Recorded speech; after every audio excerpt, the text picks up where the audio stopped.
সামাজিক যোগাযোগ মাধ্যম থেকে শুরু করে আন্তর্জাতিক যোগাযোগ মাধ্যম, গণমাধ্যম, সেটা হোক বিবিসি কিংবা আল জাজিরা বা আরও কোনো চ্যানেল, দেখেছেন কিভাবে আমাদের সন্তানদের উপর গুলি চলেছে। আল জাজিরার একটা ছবি, সেনাবাহিনীর সদস্যরা অটোমেটিক রাইফেল নিয়ে শুয়ে পড়লেন লাইন দিয়ে, তাদের 20 গজ দূরে নিরস্ত্র সাধারণ মানুষ, আমরা, আমার দেশের জনগণ, তাদের দিকে সেমি অটোমেটিক রাইফেল থেকে গুলি চলল। এর দৃশ্য দেখার পরে আসলে বাসায় বসে থাকার কারো কোনো সুযোগ নেই।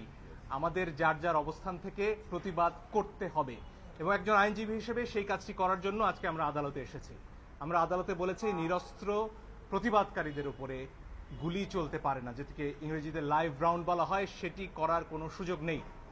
আর অনেক ভিডিও আপনারা দেখেছেন, একটি কিশোর 4 তলা একটা নির্মাণাধীন ভবন থেকে সে ঝুলে রয়েছে, তার কিচ্ছু করার উপায় নেই, ওই অবস্থায় তার উপর গুলি চলেছে অনেকবার। আপনারা দেখেছেন রিয়া গোপ তার বাবার কোলে গুলিবিদ্ধ হয়েছে, আরেক শিশু সে তার চোখ দিয়ে গুলি ঢুকেছে, মাথার পেছন দিক দিয়ে বেরিয়ে গেছে। জিজ্ঞেস করুন সে কোথায় ছিল, তার বাসায় ঘরের ভেতর জানালা দিয়ে বাইরে তাকিয়েছিল, এই তার অপরাধ। এই জন্য আমরা স্পষ্টভাবে বলেছি যারা আন্দোলনকারী তাদের উপরে লাইভ রাউন্ড অর্থাৎ গুলি ছোড়া চলবে না। আপনারা প্রয়োজনে টিয়ার শেল ছুড়ুন, লাঠিচার্জ করুন, রাবার বুলেটও ছুড়ুন, তাতেও বহু মানুষ অন্ধ হয়েছে হয়তো, সে খবর আপনারা দেখেছেন, এত কাছ থেকে রাবার বুলেট ছোড়া হয়েছে। ফলে এই বিষয়গুলো সামনে আসতে হবে। আমার নিজের অভিজ্ঞতা আমি বলতে পারি, আমি ধানমন্ডিতে যখন হাঁটছিলাম আমার দিকে 2 রাউন্ড গুলি করা হয়েছে।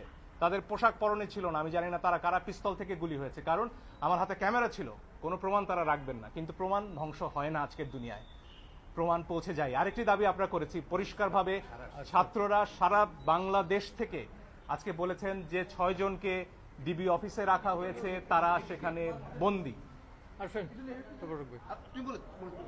তারা স্পষ্টতই ছাত্ররা বলেছেন কালকে ডিবি অফিস থেকে বা যেখান থেকেই হোক যে ভিডিও প্রকাশ করা হচ্ছে, সেই ভিডিওতে যে কথা বলা হয়েছে সেটি অস্ত্রের মুখে হয়েছে, ছাত্ররা সেটি বলেছেন। এবং এই ধরনের আন্দোলন প্রত্যাহারের দাবি ছাত্ররা মানেন না, তারা সেটি বলেছেন।